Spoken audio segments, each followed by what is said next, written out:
우리는 지난 시간에 대접 심판의 6번째 대접. 각 심판은 7개로 진행이 되어 있죠. 인도 7인, 나팔도 7나팔, 대접도 7대접 이렇게. 지난번은 6번째 대접이었어요. 6번째 대접을 큰 강 유프라테스에 쏟으니까 강이 말랐다. 그래서 사탄과 짐승과 거짓 선지자가 이제 온갖 이적을 행하면서 하나님을 대적하는 온 천하의 왕들을 이제 아마겟돈이라는 곳으로 이렇게 모으는 것을 보았습니다. 이것이 무엇을 의미하는가 하면 이제 세상의 왕들이 성도들과 교회와 싸우기 위해 서로 모이는 것을 말합니다. 그런데 아마겟돈 전쟁이라고 하는 것은 사람과 사람과의 전쟁이 아니라 그랬어요.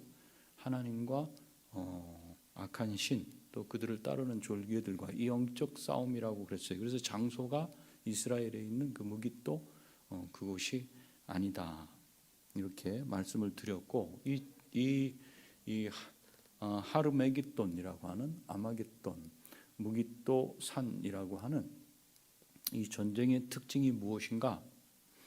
그것은 이제 성도들이 환난을 당하고 고통과 박해와 억압을 당하는 그 순간에 무깃도의 역사적인 그런 전쟁의 의미, 그 속에 품겨져 있는 의미가 그거예요. 사람으로서는 도저히 어떻게 할 수 없는 그 전쟁 가운데 있을 때 하나님께서 갑자기 나타나셔서 적들을 물리친 것, 그것이 이 아마겟돈이라는 걸 여러분들이 딱 떠올렸을 때는 그것을 기억해야 돼요. 왜냐하면 우리가 지난주에 봤던 15절에 보라 내가 도둑같이 오리니, 도둑같이 오리니, 어느 때인지 모르게 딱 오신다는 거예요. 그러니까 지금 요한계시록 편지를 받았던 1세기의 성도들은 지금 고통 중에 죽어가고, 다음은 내 차례일지, 내 옆에 있는 차례일지, 내 아내일지, 나일지, 우리 자녀들일지 모르는 그런 상황 가운데 있을 때 깨어있으라, 하르메기돈을 말씀하시면서 그 특징을 알게 해요. 그 속에 내포된 의미, 갑자기 이젠 끝일 것 같아, 끝난 것 같아 할 때 나타나실 거야. 그러니 포기하지 말고 절망하지 말고 성도들이 해야 될 게 무엇인가? 깨어있어라. 우린 깨어있으라는 말을 분명히 지난 시간에 이제 설명을 했는데, 깨어있다고 하는 것은 의의 옷을 입었다 그랬어요. 우리가 의의 옷은 예수 그리스도를 믿는 믿음 안에 있는 사람은 의의 옷을 입고 있어요. 근데 이 의의 옷이 무엇으로 더럽혀지는가? 죄로 더럽혀져요. 죄 용서를 받았는데 죄짓기를 밥 먹듯이 이렇게 할 때는 그 거룩한 옷, 의의 옷, 하나님의 자녀된 그 신분에 잡고 내가 뭔가를 묻혀서 더럽게 만들어요. 그래서 그건 보이는 거예요. 더럽게 만들어요. 그렇다면 예수 그리스도를 믿어야 되는 그 누군가는 이제 그런 것 때문에 걸리는 것이 자꾸. 그래서 우리를 깨끗하게 그렇게 자기를 유지해라. 그게 누구든지 깨어 자기 옷을 지켜 벌거벗고 다니지 아니하며, 이렇게 하죠. 이게 죄로 묻히고 다니고 그냥 밥 먹듯이 그렇게 하는 것이 내가 벌거벗고 다닌다는 거예요. 그리스도인인데 벌거벗고 다녀. 영적으로 하나님의 자녀이면서 죄짓기를 밥 먹듯이 하고 거짓말을 하고 사수를 쓰는 거를 그냥 일반화, 뭐 다른 사람도 다 그런데요 하면서 하는 그런 것들이 다 부끄러움을 보이며 사는, 의인인데 의로운 자인데 부끄러움을 보이며 사는 거예요. 그것 하나가 상대방에게도 걸림돌, 나도 신앙생활하는데 힘들게 해요. 그러니 얼마나 괴롭습니까? 그래서 깨어있으라. 이 마지막 예수 그리스도께서 어느 날 탁 오시는 그날 지금 말씀하고 있어요. 그래서 우리는 깨어있어야 된다라는 말씀을 들었고, 이제 오늘은 대접 심판의 마지막 7째 대접을 쏟는 장면을 보겠는데, 마지막 대접을 쏟음으로 일어나게 될 상상도 못할 공포를 여기다 잘 묘사하고 대접 재앙이 이렇게 끝나요. 그리고 세상 나라 하나님을 대적하는 나라의 상징인 바벨론. 이 바벨론이 멸망하게 됩니다.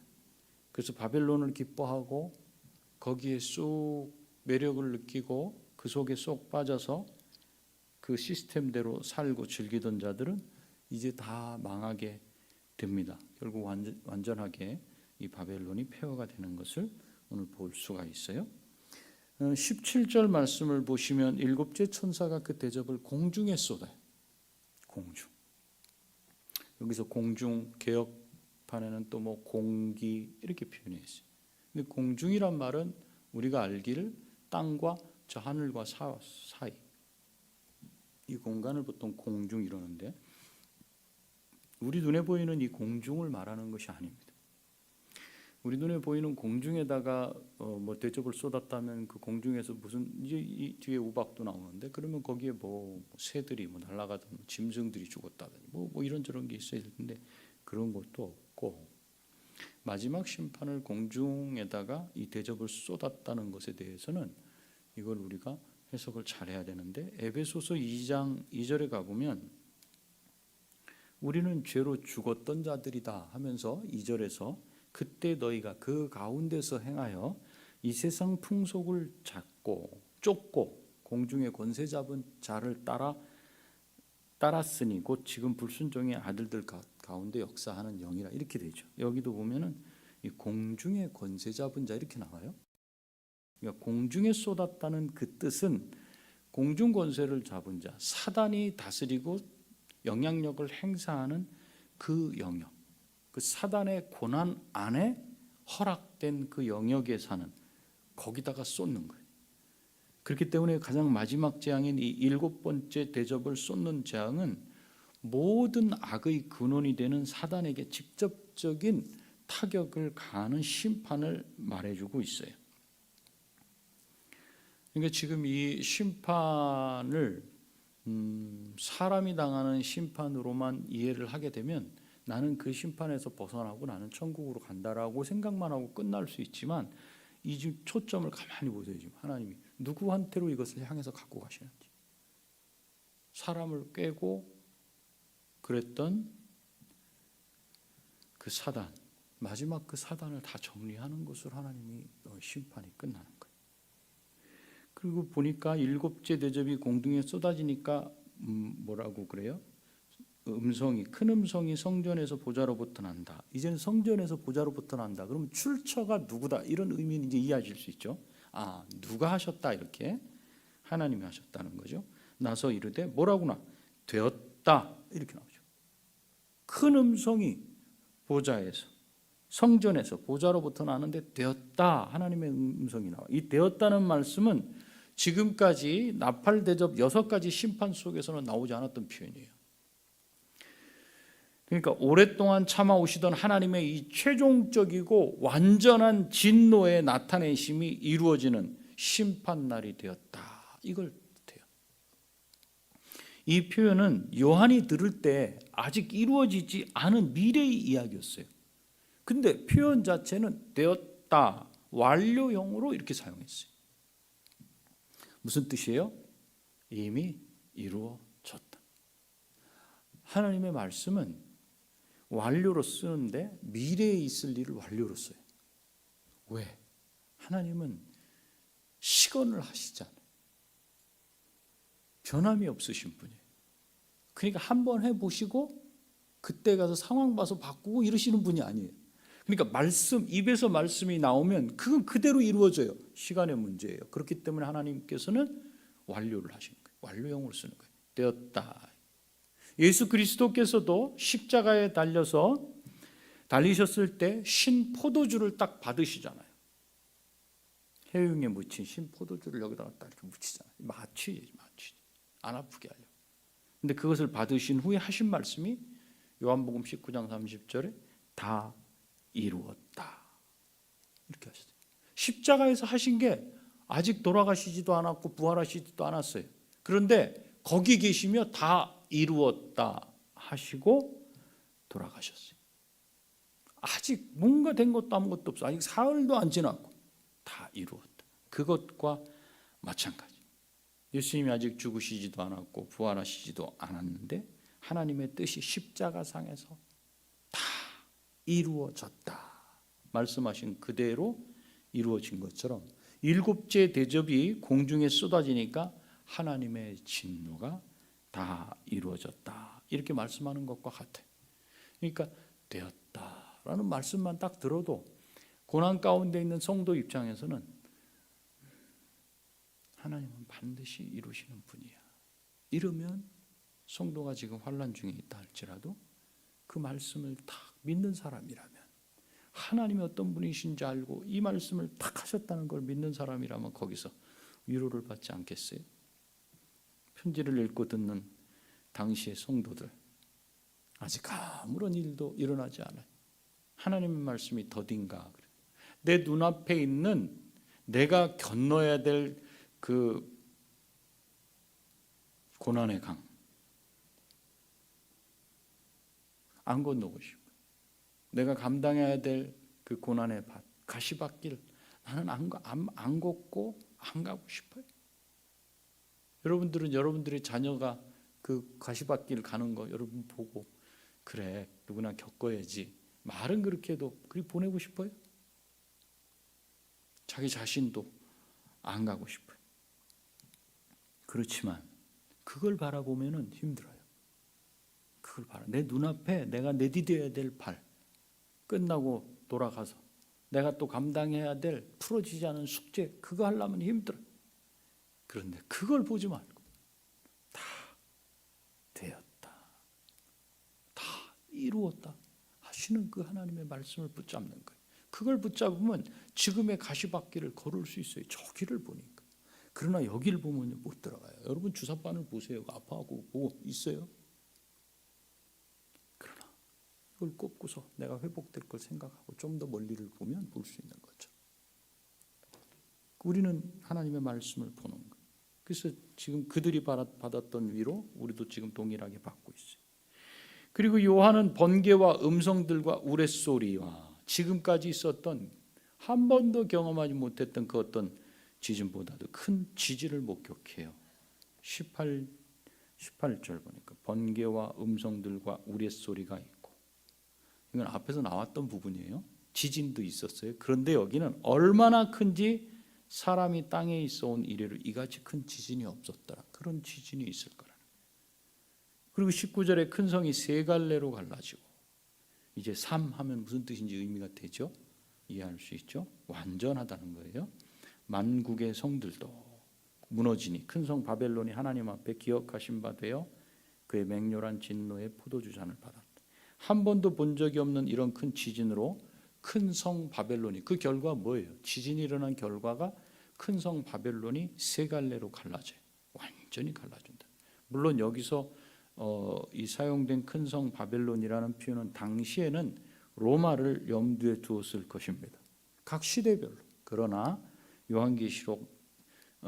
요한계시록이 당시뿐 아니라 이후의 모든 성도들에게도 해당되는, 적용되는 편지로 우리가 이해한다면 단지 로마를 가리키는 것으로만 끝나는 게 아니다. 큰 성 바벨론은 예수 그리스도를 십자가에 처형한 그 세속 권력, 지금도 여전히 그 누군가를 통해서 못 박으소서. 예수 그리스도를 몇 번이나 십자가에 못 박는지 모르는 이런 세상 가운데 신실한 두 증인, 누구라 그랬어요? 복음의 사명을 감당하는 교회. 이 교회를 핍박하는 이 하나님을 등지고 자기 스스로 왕이 되어 모든 일들을 결정하는 이 세속적인 문명의 총체에 대한 상징이 바로 큰 성 바벨론, 이렇게 돼요.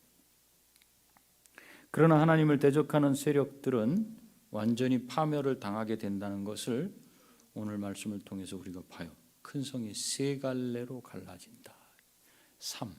완전히 갈라진다는 거예요.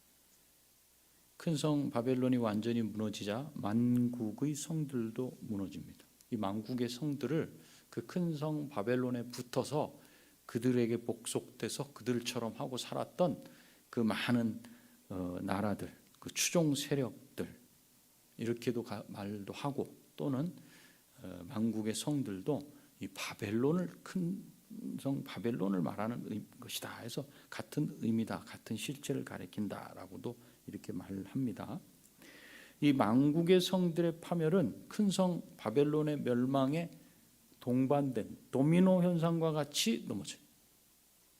내가 따랐던 그 큰 성 바벨론의 그런 모습이 결국 그것이 무너짐으로 그를 따랐던 나머지 것들도 다 무너진다. 그러니까 큰 성 바벨론이 이 만국의 성들과 긴밀한 관계 가운데 있다는 것을 보여줘요.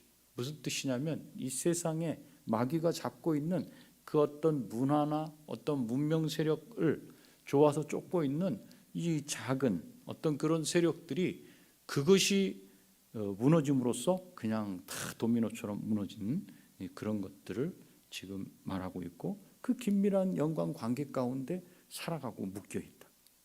이게 얼마나 이 고리를 끊을 수 없는지는 뒷부분 더 가면 우리가 볼 수 있어요. 그리고 그 큰 성 바벨론이 완전히 멸망에 이르게 된 것은 그것이 하나님 앞에 기억하심이 되었기 때문이다. 기억하심이 되었기 때문에 그 때가 될 때까지 하나님께서는요 하나도 놓치지 않고 그 죄악을 다 기억하고 계시다는 거예요. 그 저와 여러분의 죄악은 어떻게 할 거예요? 하나님이 하나도 기억하지 않으실 것이다. 기억력이 약하고 치매가 있으셔서가 아니라 기억하지 않을 것이다. 그러니 회개해라. 고백해라. 요한일서 1장에 있는 말씀처럼 우리는 그래서 하나님 앞에 고백하는 거예요. 내가 죄인이 아니라고 말할 수 없어요. 내가 짓는 거 하나님 앞에 하나님이 다 기억하시는 분이라 그러면 우리는 분명히 그래야 되는 게 우리들의 마땅한 도리가 아니겠습니까? 하나님이 기억하심이 되었기 때문에 큰 성 바벨론이 완전히 멸망에 이루어진다. 멸망한다. 그렇다는 건 하나님 앞에서 감추어질 수 있는 건 아무것도 없다는 거예요. 이 사실을 알면 우리는 우리 마음을 감추거나 이런 어떤 사술 이런 걸 쓰지 않아요. 그 속에 간사한 것이 없는 나다나엘처럼 그 속이 어떤지 다 아시잖아요, 우리 주님. 기억하심이 되었기 때문이다. 때때로 불의한 세력이 오랫동안 지배할 때 마치 악이 승리하고 하나님께서는 도대체 계신 거야, 아니 계신 거야? 그럴 수 있잖아요. 말라기 이후에 마태복음까지 400년 기간 누구 선지자를 보내서 말씀하시지 않아. 도대체 하나님은 계신 거야, 안 계신 거야? 안 계신 것처럼 침묵하시는 것처럼 보여요. 그러나 하나님은 기억하시고 계시는 모든 것을 기억하고 계시는. 여기서 이 기억은요 하나님의 심판과 직결되는 기억입니다. 하나님의 심판과 하나님께서 큰 성 바벨론의 악행을 기억하셨기 때문에 그것을 지나치지 않으시고 심판하신다 이 말씀이죠. 그래서 하나님 앞에서 기억하신 바 된 큰 성 바벨론은 그 결과 하나님의 맹렬한 진노의 포도주 잔을 받았습니다. 우리가 이 맹렬한 진노의 포도주 잔 이건 앞에서 우리가 봤었어요. 기억이 나실 텐데 14장 10절에서 나타난 것처럼 거기서는 짐승과 그의 우상에게 경배하고 이마에나 손에 표를 받은 자들이 필연적으로 당하게 될 하나님의 진노와 연결돼서 이 표현이 사용됐어요. 거기서는 진노의 포도주와 진노의 잔이 각기 따로 이렇게 표현됐지만 오늘 본문에서는 이 표현이 하나로 연결됐잖아요. 하나님의 맹렬한 진노의 포도주 잔. 이것은 하나님의 진노를 아주 그냥 표현할 수 있는 가장 강력한 표현력으로 표현하는 거예요. 하나님의 맹렬한 진노의 포도주 잔. 그리고 20절로 가니까 그 진노의 포도주 잔 그것이 쏟아지면 어떻게 되는 거예요? 20절 각섬도 없어지고 산악도 간데 없더라. 한 번도 경험하지 못한 강력한 지진의 결과는 큰 성 바벨론과 만국의 성들의 파멸을 가져왔을 뿐 아니라 모든 섬들이 없어지고 산악도 사라지게 돼요. 무슨 뜻이냐? 우주적인 대격변이 일어난다는 거예요. 하나님 심판하실 때.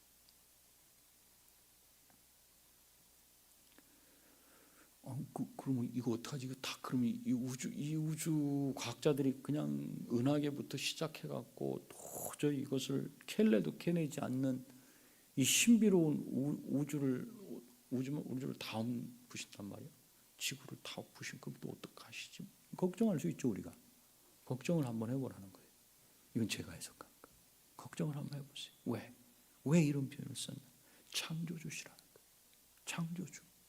말씀으로 창조하실 수 있는 분이 다시 뒤집어 엎을 때는 우주적인 대격변, 산도 없어지고 섬도 없어지고. 그래서 마태복음 24장 29절에 보면 예수님이 재림하실 때 이 재림장이 24장인데 마태복음 29절에서 그날 환란 후에 즉시 해가 누워지며 그렇죠? 태양계 달이 빛을 내지 아니하며 별들이 하늘에서 떨어지며 하늘의 권능들이 흔들리리라. 이 마지막 때에는 하나님께서 하늘과 땅을 진동시키실 것이라는 거예요. 대격변이 일어난다는 거예요. 그래서 12장 히브리서 12장 26절에 그때에는 그 소리가 땅을 진동하였거니와 이제는 약속하여 이르시되 내가 또 한 번 땅만 아니라 하늘도 진동하리라 하셨느니라. 우리는 우리가 살아가는 현실 환경을 이게 영원할 것으로 착각해요.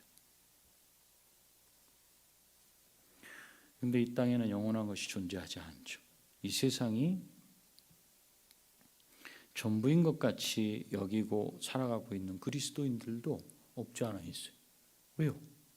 살아보니까 그냥 조금 더 좋아질 것도 같고 괜찮아질 것도 같고 하는 생각도 있어요. 그러다 보면 여기에 집착해 애착이 강해져. 그렇지만 하나님께서 다시 이 창조 세계를 회복하실 때는 처음 지으신 하늘과 땅이 사라지는 게 먼저예요. 먼저 그 다음에 회복하시고. 그렇기 때문에 우리는 이 땅의 것에 마음을 쏟고 붙들고 그것이 다인 것처럼 그렇게 살아서는 안 될 것입니다. 반대로 하나님이 다시 작업하실 것이니까 그래서 그냥 마음대로 훼손하면서 살아도 안 되는 거예요. 그리고 21절에 또 무게가 한 달란트나 되는 큰 우박이 하늘로부터 사람들에게 내림에 사람들이 그 우박의 재앙 때문에 하나님을 비방하니 그 재앙이 심히 크미러라. 이제 7번째 대접재앙은 역사상 경험해 보지 못한 강력한 지진이 동반될 뿐 아니라 그 무게가 한 달란트나 되는 우박이 큰 우박이 하늘에서 사람들에게 떨어지는 일이 일어나요. 최소 35에서 45 사이 중간을 잡자면 40kg 정도 되는 무게의 우박이 하늘에서 땅으로 떨어진다고 한번 생각해 보세요. 고속도로 달리다가 앞차에서 뭐가 푹 떨어졌어요. 조그만 돌멩이가. 근데 120km로 달려오는 뒷차 유리에 이 돌멩이나 뭐가 딱 붙으면 그 속도가 어느 정도가 되는 거예요. 뚫고 나가잖아요. 뚫고. 그런데 저 하늘에서 무게가 40kg 정도 되는 게 떨어지면 그건 폭탄이에요. 폭탄. 떨어지면서 속도가 붙고 그거 어떻게 될 것 같아? 하나만 떨어지는 게 아닌데 이 땅에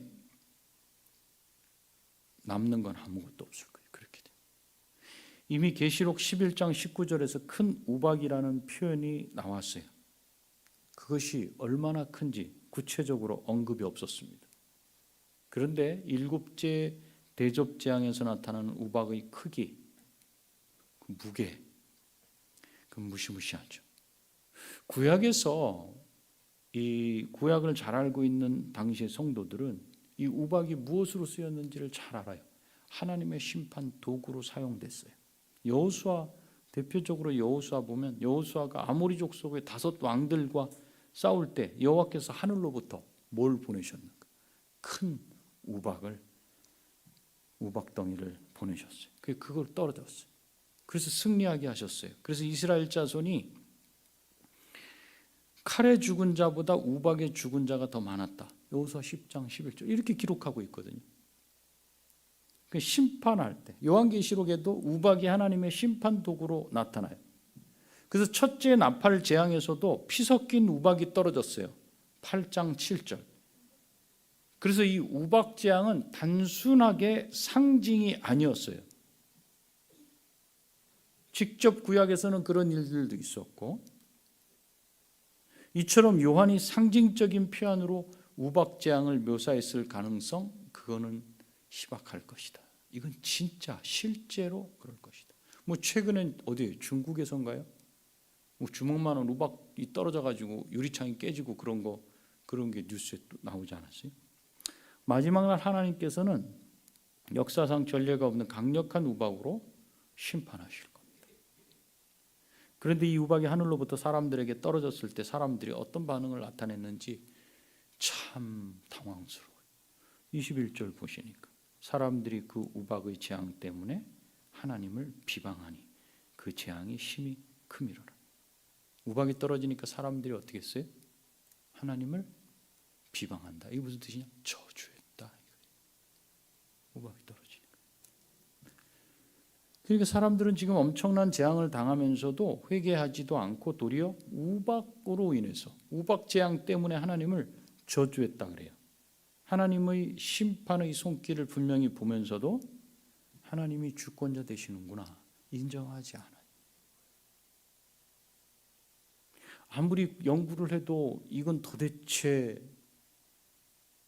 저절로 됐다고는 할 수 없는 그런 일들이 너무나 많고 사람의 피 한 방울도 만들지 못하는 이 시대 가운데 하나님을 인정을 안 하고 싶은 거예요.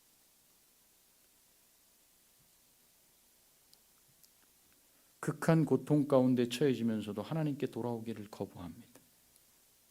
그들이 누군데? 누가 지었는데? 하나님이 지으셨는데. 하나님께 지음받은 존재인데 그들이 하나님께 대한 태도는 어떤 태도예요? 가장 극악무도한 그런 태도로 죄를 저지르고 있습니다.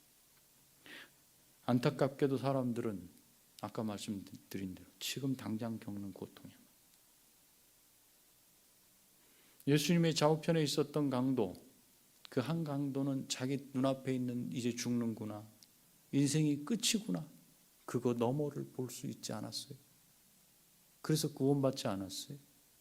물론 하나님의 작전 가운데 들어가 있는 존재이기 때문에 그게 됩니다. 그러나 근본적으로 우리가 생각해야 될 것은 근시안적인, 영적으로 근시안적인 시각으로 자꾸 앞을 들여다보고 그걸 붙잡고 있지 말고 떨어뜨려야 돼요. 우리가 지금 그 문제가 잘 안 보일 때, 신자들이 살아가는 삶 속에서 그것이 안 풀리고 괴로울 때 여러분 어떡합니까? 그걸 풀어보려고 막 쓰다가 뭘 해보다가 안 돼. 그러면 어떻게 해요? 조금 떨어지지. 여러분 원하는 대로 찬양을 들어놓든지 아니면 그냥 찬송을 부르든지 아니면 성경을 읽든지 아니면 좀 떨어져서 가만히 묵상하면서 기도를 떨어졌어요. 그 문제를 좀 떨어질 수 있어야 돼요. 지금 여기 이 사람들은 당장 겪는 고통에만 집중해. 뭐라 그래요? 우리도 경험해 보지 않았어요? 어떤 아픈 일을 당하면 그것 때문에 그냥 다른 거 다 만사귀찮아. 다른 거 아무것도 안 하고 싶어. 기도고 뭐고 다 필요 없어요. 이게 힘들어 죽겠어요. 저게 힘들어 죽겠어요. 당장 겪는 고통에만 집중해. 지금 이 사람들 보세요. 우박으로 인해서 다른 걸 생각하지 못해. 어떻게 이렇게 큰 우박이 내릴 수가 있어?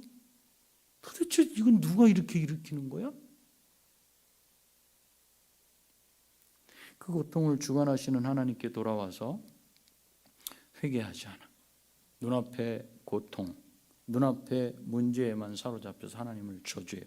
이것이 마지막 회개의 기회인데 이것을 붙잡지 못합니다. 누가? 사람들이.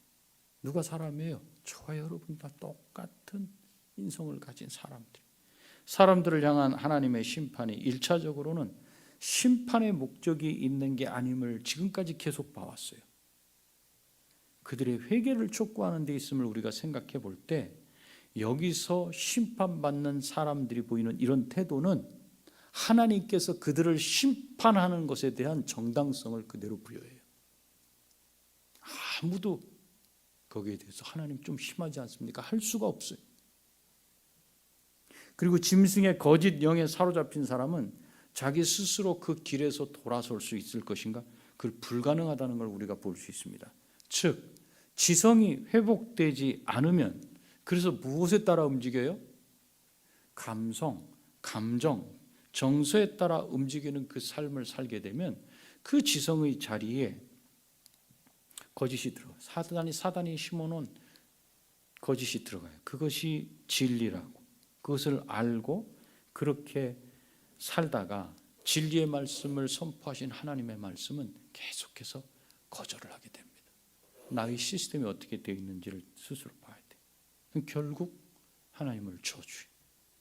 사사건건 하나님을 저주하며 지옥으로 한 걸음 한 걸음 가고 있다는 사실입니다. 우리가 지금까지 보아왔던 인, 나팔, 대접재앙은 6장부터 시작돼서 11장까지 가고 그 다음에 중간에 삽입이 있고 16장 오늘 21절에서 끝나요. 전체 분량이 7장이에요. 30%예요. 요한계시록의 30%. 이렇게 많은 분량을 차지하면서 우리에게 말씀해 주는 게 무엇인가?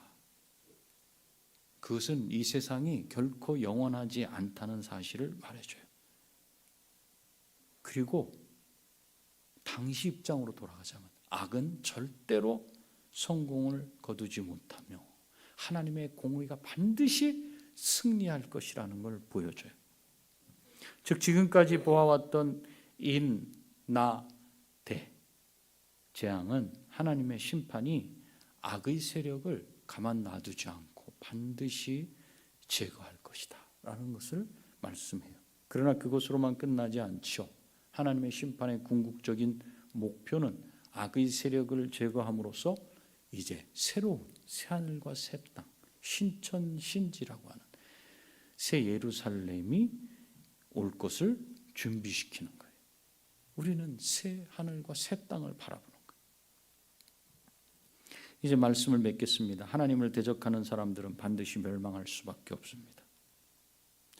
하나님이 심판하실 것이기 때문입니다. 우리가 보아왔듯이 여러 번에 걸쳐서 하나님께서는 회개할 기회를 주십니다. 그러나 믿음이 들어가지 않아서 지성이 회복되지 않은 사람, 즉 총명이 회복되지 않은 사람은 진리의 말씀을 들으려고 하지 않고 스스로 돌이키지 못해요. 그 여러분 이런 사람들을 보는 관점, 마음이 어때? 마음이 되었다 그러셨잖아요.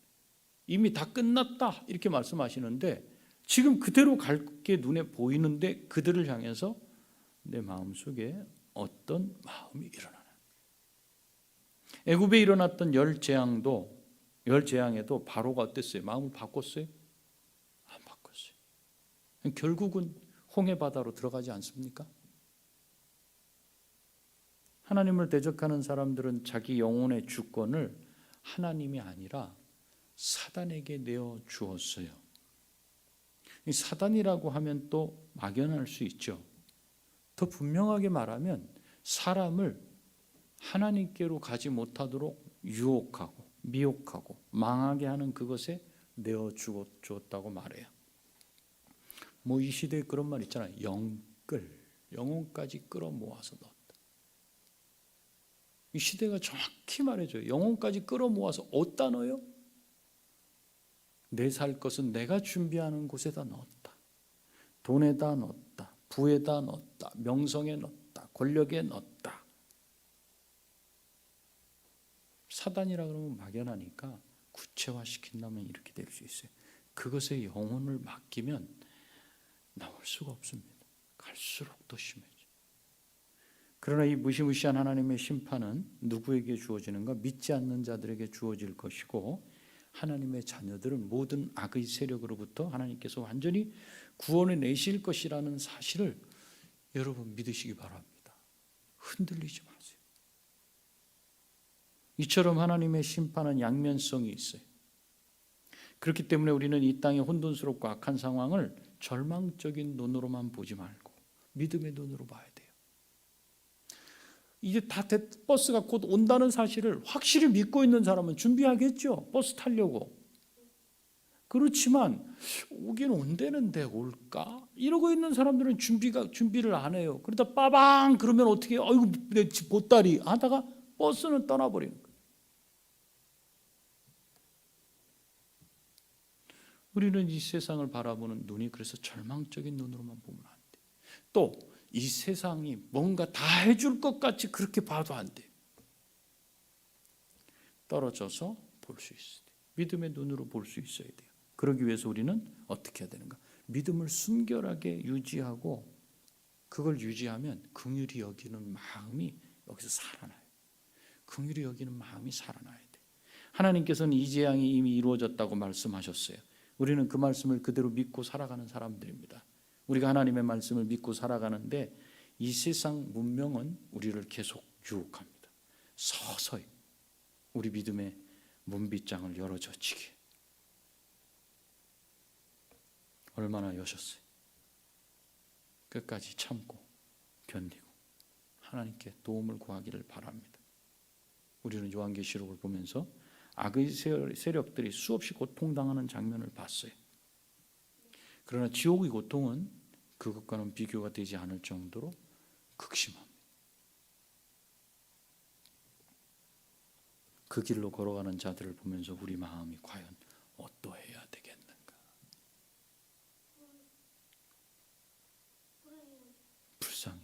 불쌍히 여겨줘.